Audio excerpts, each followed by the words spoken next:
दुनिया इस समय ऊर्जा संकट के दौर से गुजर रही है। अमेरिका और ईरान के बीच बढ़ते तनाव का असर वैश्विक तेल बाजार पर भी पड़ रहा है। तेल और गैस की कीमतें बढ़ रही हैं और कई देश ऊर्जा सुरक्षा को लेकर इस वक्त चिंतित हैं।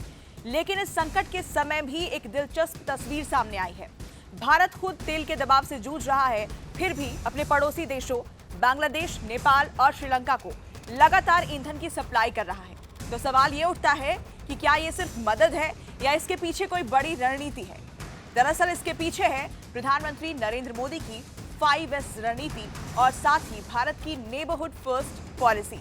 आज के एक्सप्लेनर वीडियो में समझते हैं इसे कि आखिर भारत ऐसा क्यों कर रहा है और इससे दक्षिण एशिया की राजनीति कैसे बदल सकती है। नमस्कार, स्वागत है आपका। मैं हूं पूजा और आप देख रहे हैं जी मीडिया का डिजिटल प्लेटफॉर्म। सबसे पहले बात करते हैं बांग्लादेश की। हाल ही में बांग्लादेश ने अगले 4 महीने के लिए भारत से 50,000 मीट्रिक टन डीजल की मांग की थी। इसके बाद 10 मार्च को भारत से 5,000 टन डीजल बांग्लादेश पहुंच भी गया। ये सप्लाई किसी टैंकर से नहीं बल्कि एक खास पाइपलाइन से होती है।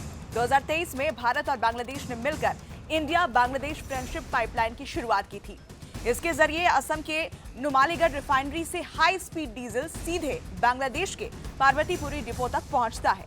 इस पाइपलाइन की खासियत यह है कि इससे बांग्लादेश के किसानों को काफी फायदा मिलता है। खासतौर पर बोरो धान की खेती के दौरान सिंचाई के लिए सस्ता डीजल उपलब्ध कराया जाता है। आपको बता दें कि हर साल बांग्लादेश भारत से करीब 1,80,000 टन डीजल आयात करता है। यानी ऊर्जा सहयोग दोनों देशों के रिश्तों का एक मजबूत आधार बन चुका है। आगे बात करते हैं श्रीलंका की। 2022 में श्रीलंका ने इतिहास के सबसे बड़े आर्थिक संकट का सामना किया था। उस समय पेट्रोल डीजल की भारी कमी हो गई थी और देश में लंबी लंबी कतारें लग गई थी। उस कठिन परिस्थिति में उस समय में भारत ने श्रीलंका को करीब $3 बिलियन की आपात आर्थिक सहायता दी थी। इसमें ईंधन की आपूर्ति भी शामिल थी।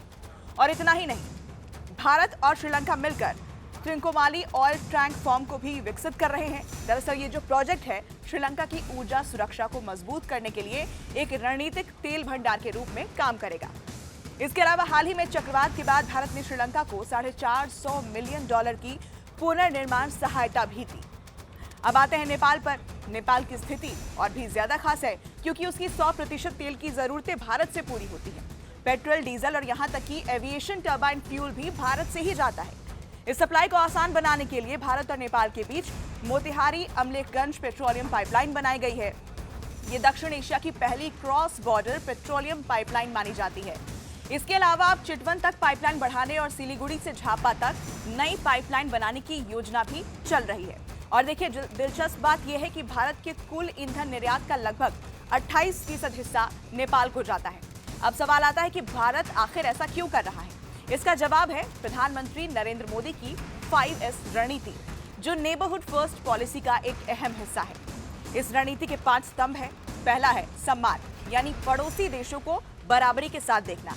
दूसरा, संवाद, लगातार कूटनीतिक संपर्क बनाए रखना। तीसरा है शांति, क्षेत्र में स्थिरता और सुरक्षा को सुनिश्चित करना। चौथा, समृद्धि, यानी आर्थिक सहयोग के जरिए साझा विकास। पांचवा, संस्कृति, ऐतिहासिक और सांस्कृतिक रिश्तों को मजबूत करना। अगर आसान शब्दों में कहें तो भारत अपने पड़ोसियों को साथ लेकर आगे बढ़ने की नीति पर काम कर रहा है। लेकिन इस पूरे क्षेत्र में भारत अकेला खिलाड़ी भी नहीं है। चीन और पाकिस्तान भी दक्षिण एशिया में अपना प्रभाव बढ़ाने की लगातार कोशिश कर रहे हैं, ये बात आप जानते हैं। जैसे उदाहरण के लिए चीन ने श्रीलंका के हनुमनटोटा बंदरगाह को 99 साल की लीज पर ले लिया है। नेपाल और श्रीलंका में भी चीन ने बड़े निवेश किए हैं। तो वहीं पाकिस्तान की खुफिया एजेंसी ISI पर बांग्लादेश में गतिविधियां बढ़ाने के आरोप भी लगते रहते हैं। यानी दक्षिण एशिया में जियोपॉलिटिक्स का एक बड़ा खेल चल रहा है और ऐसे में भारत की ऊर्जा मदद सिर्फ आर्थिक नहीं बल्कि रणनीतिक कूटनीति का भी हिस्सा मानी जा रही है। तो कुल मिलाकर तस्वीर साफ है। भारत एक तरफ वैश्विक तेल संकट का सामना कर रहा है, लेकिन दूसरी तरफ ये भी समझिए कि अपने पड़ोसियों को ऊर्जा सुरक्षा देकर क्षेत्रीय भरोसा और प्रभाव भी लगातार बढ़ा रहा है। यानी ये सिर्फ तेल की सप्लाई नहीं बल्कि डिप्लोमेसी, रणनीति और क्षेत्रीय नेतृत्व का एक मिश्रण है। अगर आपको ये वीडियो पसंद आया हो तो इसे लाइक और शेयर जरूर करें। ऐसी ही तमाम खबरों को देखने के लिए जुड़े रहें जी न्यूज़ के साथ। शुक्रिया।